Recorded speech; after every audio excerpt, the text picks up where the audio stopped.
Hello শিক্ষার্থী বন্ধুরা, কেমন আছো তোমরা? আমি দীপ্ত কুমার পাল। এই পর্বে আমি তোমাদের চতুর্থ শ্রেণী আমার বাংলা বইয়ের পাঠ 11 পড়ব। দেখো, এখানে সুন্দর একটি গল্প আছে। গল্পটির নাম বাঘ খেকো শিয়ালের ছানা। লিখেছেন উপেন্দ্র কিশোর রায়চৌধুরী। দেখো, এখানে আমরা শিয়ালের ছানা এবং বাঘকে দেখছি। আমরা গল্পটি পড়ি। এক শিয়াল আর এক শিয়ালনি ছিল। তাদের 3টি ছানা ছিল, কিন্তু থাকার জায়গা ছিল না। তারা ভাবলো, ছানাগুলোকে এখন কোথায় রাখি? একটা গর্ত না হলে তো এরা বৃষ্টিতে ভিজে মারা যাবে। তখন তারা অনেক খুঁজে একটা গর্ত বার করলো, কিন্তু গর্তের চারধারে দেখলো খালি বাঘের পায়ের দাগ। তা দেখে শিয়ালনি বলল, ওগো, এটা যে বাঘের গর্ত, এর ভিতরে কি করে থাকবো? শিয়াল বলল, এত খুঁজেও তো আর গর্ত পাওয়া গেল না, এখানেই থাকতে হবে। শিয়ালনি বলল, বাঘ যদি আসে তখন কি হবে? শিয়ালনি বলল, তখন তুমি খুব করে ছানাগুলোর গায়ে চিমটি কাটবে, তাতে তারা চেঁচাবে আর আমি জিজ্ঞেস করব, ওরা কাঁদছে কেন? তখন তুমি বলবে, ওরা বাঘ খেতে চায়।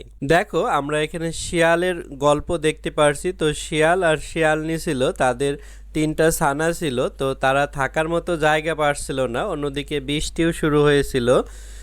তো বৃষ্টিতে রক্ষা পাওয়ার জন্য তারা একটি গর্ত খুঁজে পায়, যেটি ছিল বাঘের গর্ত।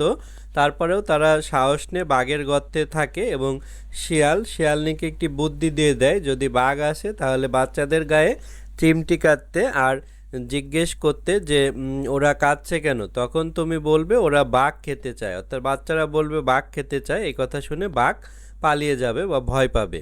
তা শুনে শিয়ালনি বলল, বুঝেছি, আচ্ছা বেশ। বলেই সে খুব খুশি হয়ে গর্তের ভিতরে ঢুকলো। তখন থেকে তারা সেই গর্তের ভিতরেই থাকে। এমনি করে কিছুদিন যায়। শেষে একদিন তারা দেখলো যে ওই বাঘ আসছে। তমনি শিয়ালনি তার ছানাগুলোকে ধরে খুব চিমটি কাটতে লাগলো। তখন ছানাগুলো চেঁচাতে শুরু করলো। শিয়াল তখন খুব মোটা আর বিশ্রী গলার সুর করে জিজ্ঞেস করলো, খোকারা কাঁদছে কেন? শিয়ালনি তখন বিশ্রী সুরে বলল, ওরা বাঘ খেতে চায়, তাই কাঁদছে। বাঘ তার গর্তের দিকে আসছিল, এর মধ্যে ওরা বাঘ খেতে চায় শুনে সে থমকে দাঁড়ালো। সে ভাবল, বাবা, আমার গর্তের ভিতর না জানি ওগুলো কি ঢুকে রয়েছে, নিশ্চয় ভয়ানক রাক্ষস হবে, নাইলে কি ওদের খোকারা বাঘ খেতে চায়? তাহলে দেখো, এমন একদিন বাঘ তার গর্তের দিকে আসছিল। তখন শিয়ালনি তার ছানাগুলোকে চিমটি কাটে এবং ওরা বলে যে বাঘ খেতে চায়। তো এইটা আবার বাঘ শুনতে পায় এবং বাঘ ভাবে, কি ব্যাপার, আমার গর্তের ভিতর আবার কারা আসলো? তারা আবার বাঘ খেতে চায়, তাহলে কি জানি ভয়ানক কিছু আমার গর্তের ভিতর আসে, হয়তো রাক্ষস এমন কিছু হবে।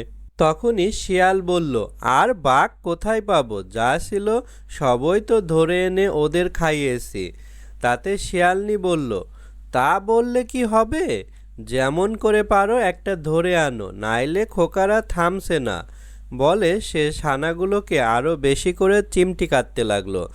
তখন শিয়াল বলল, আচ্ছা, রোসো, ওই যে একটা বাঘ আসছে, আমার ঝপাংটা দাও, এক্ষুনি ওকে ভতাং করছি। দেখো, তখন শিয়াল বলছে যে বাঘ তো আর পাওয়া যাচ্ছে না, কারণ এর আগে তো অনেক বাঘ আইনে বাচ্চাদের খাইছি। তো তারপর শিয়ালনি বলছে, যাই হোক, কান্না থামাইতে বাঘ আনতে হবে। তখন যে সামনে যে বাঘটা আসছিল, তো সেটাকে দেখে বলছে যে এই যে বাঘ আসছে, তো এটাকে ধরতে হবে, আমার ঝপাংটা দাও, আমি এক্ষুনি তাকে ভতাং করছি। তো এগুলো শিয়ালের বানানো কিছু কথা। তারপর দেখো, ঝপাং বলেও কিছু নেই, ভতাং বলেও কিছু নেই, সব শিয়ালের ফাঁকি। বাঘের কিন্তু সেই ঝপাং আর ভতাং শুনেই প্রাণ উড়ে গেল। সে ভাবল, মা গো, এই বেলা পালায়, নাইলে না জানি কি দিয়ে কি করবে এসে। বলে সে আর সেখানে একটুও দাঁড়ালো না। শিয়াল চেয়ে দেখল যে সে লাফিয়ে লাফিয়ে ঝোপ জঙ্গল ডিঙিয়ে ছুটে পালাচ্ছে। তখন শিয়াল আর শিয়ালনি লম্বা নিঃশ্বাস ছেড়ে বলল, যাক, আপদ কেটে গেছে। বাঘ তখনও এমনি ছুটছে যে তেমন আর সে কখনো ছোটেনি। অর্থাৎ শিয়ালের ঝপাং আর ভতাংয়ের কথা শুনে বাঘ ভয় পেয়ে যায় এবং সে পালাতে থাকে, এমন সে আগে কখনো ছোটেনি। কিন্তু ঝপাং আর ভতাং বলে কিছুই নেই। একটা বানর গাছের ওপর থেকে তাকে ছুটতে দেখে ভারী আশ্চর্য হয়ে ভাবল, তাই তো, বাঘ এমনি করে ছুটছে, এ তো সহজ কথা নয়, নিশ্চয় একটা ভয়ানক কিছু হয়েছে। এই ভেবে সে বাঘকে ডেকে জিজ্ঞেস করলো, বাঘ ভাই কি হয়েছে, তুমি যে এমন করে ছুটে পালাচ্ছ? বাঘ হাঁপাতে হাঁপাতে বলল, সাধে কি পালাচ্ছি, নইলে এক্ষুনি আমাকে ধরে খেত। বানর বলল, ধরে খায় এমন কোনো জানোয়ারের কথা তো আমি জানি না, ও কথা আমার বিশ্বাস হচ্ছে না। তাহলে দেখো, বাঘ ছুটছিল, তখন বানর তাকে দেখতে পায় এবং বানর বলে, বাঘ ভাই তুমি ছুটছো কেন? তখন বাঘ বলে, এমনি কি সাধে পালাচ্ছি, এক্ষুনি আমাকে ধরে খেয়ে ফেলতো। তখন বানর আরও আশ্চর্য হয়ে যায় যে এমন কোনো জানোয়ার বা প্রাণী তো নাই যারা বাঘ খায়। বাঘ বলল, সেখানে থাকতে বাপু তবে দেখতাম, দূর থেকে অমনি করে সকলেই বলতে পারে। বানর বলল, আমি যদি সেখানে থাকতাম তবে তোমাকে বুঝিয়ে দিতাম যে সেখানে কিছু নেই, তুমি বোকা, তাই মিছামিছি অত ভয় পেয়েছো। এ কথায় বাঘের ভারী রাগ হলো। সে বলল, বটে আমি বোকা, আর তোমার বুঝি ঢের বুদ্ধি, চলো তো একবার সেখানে যাই। বানর বলল, যাব বই কি, যদি আমাকে পিঠে করে নিয়ে যাও। বাঘ বলল, তাই সই, আমার পিঠে বসেই চলো।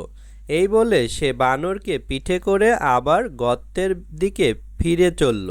দেখো তো, বানরের কিন্তু বিশ্বাস হচ্ছিল না এবং সে বাঘকে কিছুটা অপমান করেছিল, তাই বাঘ তার অপমান সইতে না পেরে বানরকে বলল, চলো তোমাকে নিয়ে যাই, দেখাই সেখানে কি আছে। তখন বানর একটি আবদার করলো যে সে বাঘের পিঠে চড়ে যাবে। তখন বাঘ বলল, ঠিক আছে, তোমাকে পিঠে করেই নিয়ে যাচ্ছি। শিয়াল আর শিয়ালনি সবে ছানাদের শান্ত করে একটু বসেছে, আর অমনি বানরকে পিঠে করে বাঘ আবার এসেছে। তখন শিয়ালনি তাড়াতাড়ি ছুটে গিয়ে আবার ছানাগুলোকে চিমটি কাটতে লাগলো। ছানাগুলো ভূতের মতো চেঁচাতে শুরু করলো। তখন শিয়াল আবার সেই রকম সুর করে বলল, আরে থামো থামো, এত চেঁচিও না, অসুখ করবে। শেয়ালনি বলল, আমি বলছি যতক্ষণ না একটা বাঘ এনে এদের খেতে দেবে ততক্ষণ এরা কিছুতেই থামবে না। শিয়াল বলল, আমি যে ওদের মামাকে বাঘ আনতে পাঠিয়েছি, এক্ষুনি সে বাঘ নিয়ে আসবে, তোমরা থামো। অর্থাৎ দেখো, বাঘ আর বানরকে দেখে তো শিয়ালনি আবার বাচ্চাদের পিঠে চিমটি কাটে এবং বাচ্চারা কাঁদতে থাকে, শিয়ালের বাচ্চারা, এবং তারা ভূতের মতো চেঁচাতে থাকে। তো এটা শুনে শিয়াল আবার বলে যে থামো থামো, আমি ওদের মামাকে বাঘ আনতে পাঠিয়েছি। আসলে এই বানরটাকে মামা সাজায়, সে মিথ্যা কথা বলছে। তারপর একটু চুপ করে সে আবার বলল, ওই ওই ওই যে তোদের বাদর মামা একটা বাঘ ধরে এনেছে, আর কাঁদিস না, শিগগিরই ঝপাংটা দে, ভতাং করি। বানরের এতক্ষণ খুব সাহস ছিল, কিন্তু ঝপাং আর ভতাংয়ের কথা শুনে আর সে বসে থাকতে পারল না। সে এক লাফে একটা গাছে ওঠে, দেখতে দেখতে কোথায় পালিয়ে গেল। আর বাঘের কথা কি আর বলবো, সে যে সেইখান থেকে ছুট দিল, 2 দিনের মধ্যে আর দাঁড়াইল না। তারপর থেকে আর শিয়ালদের কোনো কষ্ট হয়নি, তারা মনের সুখে সেই গর্তে থেকে দিন কাটাতে লাগলো। তাহলে দেখো, নতুন এই বুদ্ধিতে বানরও পালালো এবং বাঘও পালালো এবং তারা খুব ভয় পেয়েছিল। দেখো, এখানে আছে অর্থ জেনে নেই। এক্ষুনি মানে এখনই, এখনই বা এখনই। জানোয়ার মানে জন্তু বা প্রাণী। ঢের মানে হচ্ছে যথেষ্ট বা অনেক। থমকে দাঁড়ালো মানে ভয়ে বা অবাক হয়ে হঠাৎ দাঁড়িয়ে যাওয়া। প্রাণ উড়ে যাওয়া মানে ভীষণ ভয় পাওয়া। বিশ্রী গলা মানে বাজে কণ্ঠ। রোষো মানে অপেক্ষা করো বা ধৈর্য ধরো। তারপর দেখো, এখানে অনুশীলনী আছে। অনুশীলনী 1-এ আছে, প্রশ্নের উত্তর বলি ও লিখি। এখানে 5টি প্রশ্ন আছে, এই উত্তরগুলো এখন আমরা দেব। ক, কোন দুটো শব্দ শুনে বাঘ ভয় পেয়ে গেল? শিয়ালের মুখে ঝপাং আর ভতাং শব্দ দুটো শুনে বাঘ ভয় পেয়ে গেল।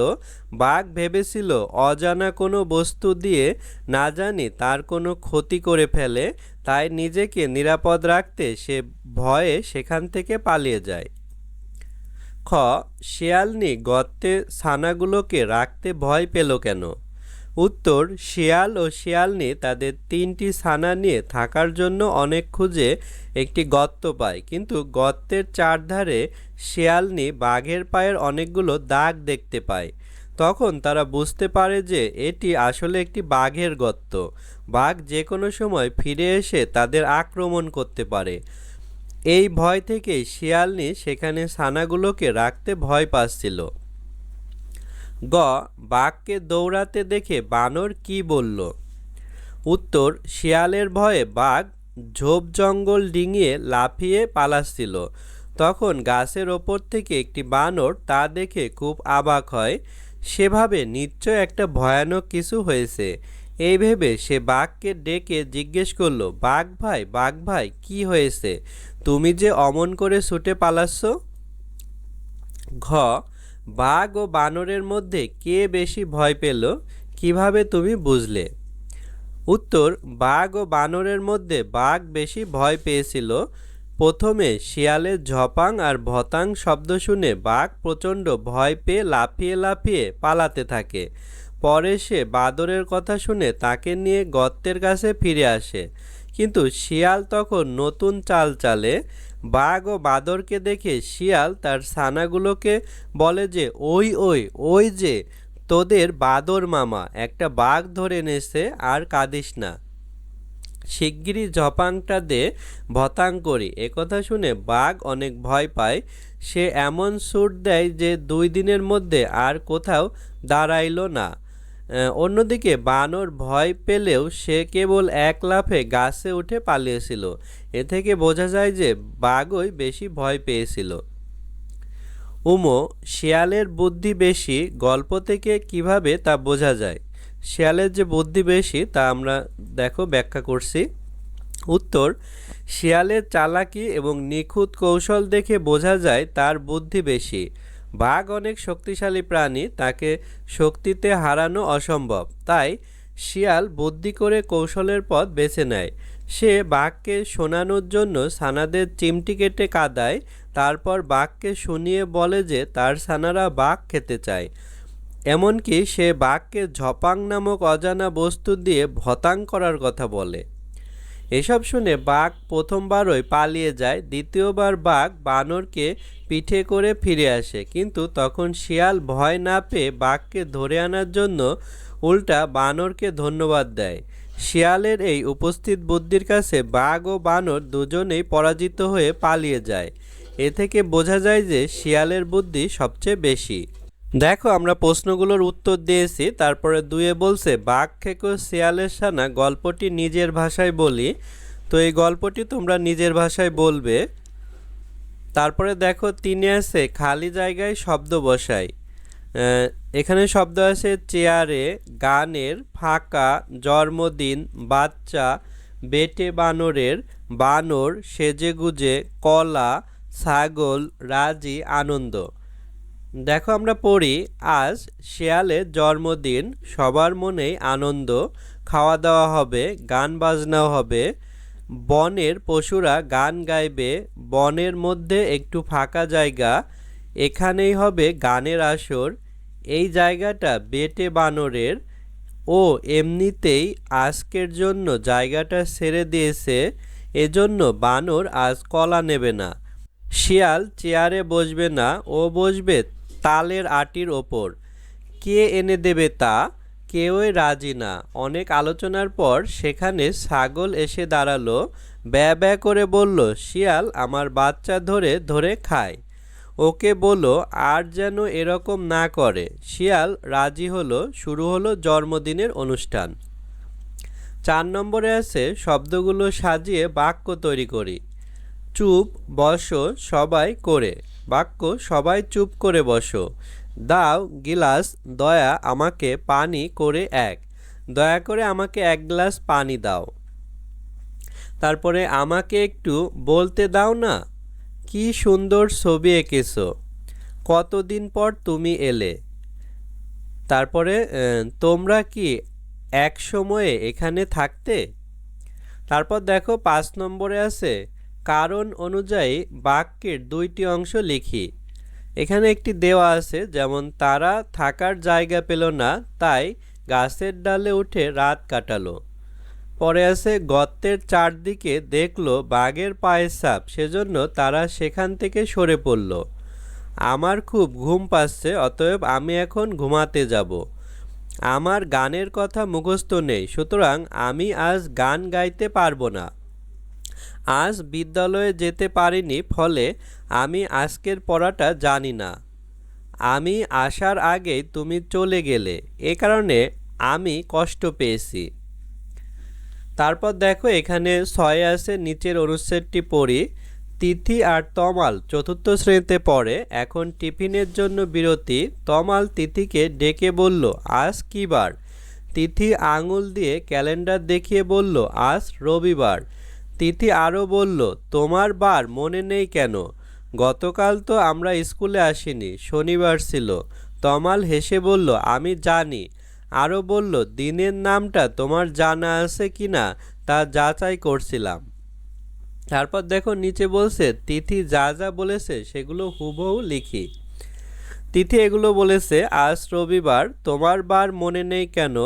গতকাল তো আমরা স্কুলে আসিনি, শনিবার ছিল, এগুলো বলেছে। তারপর আছে তমাল যা যা বলেছে সেগুলো হুবহু লিখি। তমাল বলেছে, আজ কী বার? 2 আমি জানি না। 3 দিনের নামটা তোমার জানা আছে কি না তা যাচাই করছিলাম। তারপর দেখো 7 বলছে শিক্ষকের সহায়তায় বাঘ খেকো শিয়ালের সানা গল্পটি অভিনয় করি। তোমরা অভিনয় করে দেখাবে। তো বন্ধুরা, আজ আমাদের ভিডিও এ পর্যন্তই। আমাদের 4র্থ শ্রেণীর একটি অনলাইন ব্যাচ আছে, সেখানে তোমরা ভর্তি হতে পারো। এছাড়া আমাদের ইউটিউবেও নিয়মিত ভিডিও আপলোড হবে, তাই চ্যানেলটি সাবস্ক্রাইব করে আমাদের সঙ্গেই থেকো। ধন্যবাদ সবাইকে।